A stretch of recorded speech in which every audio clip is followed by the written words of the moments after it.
मैं एक दफा पहले लेके गई थी, तब ये भाई थे। उससे पहले मैं जब लेके जाती हूँ ये नहीं थे। अच्छा, एक तरफ आपको कहा जाता है कि आपको सब्सिडी मिल रही है आटे में, चीनी में, दूसरी तरफ आपको ये कहा जाता है कि आपने शर्तों के साथ चीजें खरीदनी है, ये खरीदे, वो खरीदे, पत्ती खरीदे, फिर ही ये चीजें मिलेंगी, यानी 1000-2000 की शॉपिंग करें, फिर नहीं, आटा मिलेगा जी आपकी चीनी मिलेगी, आपकी अपनी रेंज पे। अगर तो मतलब आपके पास ज्यादा है, मतलब सारी चीजें लेनी है, तो फिर आपको 1000 की करनी पड़े। अगर मैं मिसाल के तौर पे अगर लेती हूँ, मतलब 2 किलो घी या 2 किलो चीनी वगैरह, उसके साथ मुझे 300-400 रुपए की पहले दूसरी शॉपिंग करनी पड़ेगी, फिर मुझे ये 2 चीजें मिलेंगी। और कभी भी एक टाइम में 5 किलो चीनी या 5 किलो घी नहीं मिलता।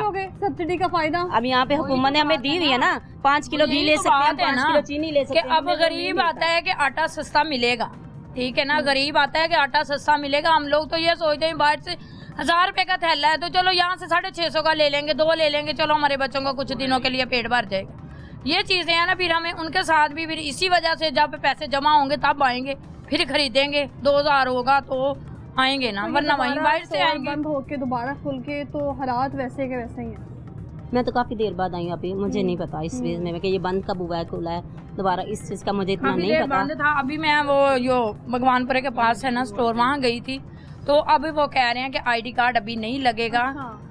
तो अब हाँ जी उसी डिस्काउंट पे आपको नहीं होगा। मैं तो अभी फिलहाल घी और चीनी लेने आई थी। यहाँ पर क्या रेट अब मिल रही है? नहीं, इस टाइम नहीं पता, पहले मैं 2-4 दफा आई हूँ, मुझे नहीं मिली। बाहर क्या रेट है?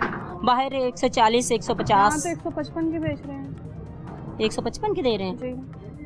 लेंगे खरीदे नहीं, फिर मैं इतना दूर से आके खपैया करके तो बेहतर है कि मैं फिर वहीं से दुकान से खरीदूं, फिर मैं नहीं खरीदूंगी। बहुत शुक्रिया आप दोनों का। और यहाँ पर आप देखें ज़रा कि एक तरफ स्टोर में जो चीज़ें हैं वो ये वाली चीज़ें रखी गई हैं जो इन्होंने कहा है कि 1 से लेके 800 तक चीज़ें हैं टोटल, जिन पे हमने जो है वो रियायत दी है। और दूसरी जानिब चीनी का स्टॉक देखने आप यहाँ पर मौजूद है, लेकिन सारिफीन नहीं खरीद रहे क्योंकि उनकी जानिब से कहा जा रहा है बाहर इसका रेट 140 है और कहीं पर 145 है, लेकिन यहाँ पर 155 की मिल रही है।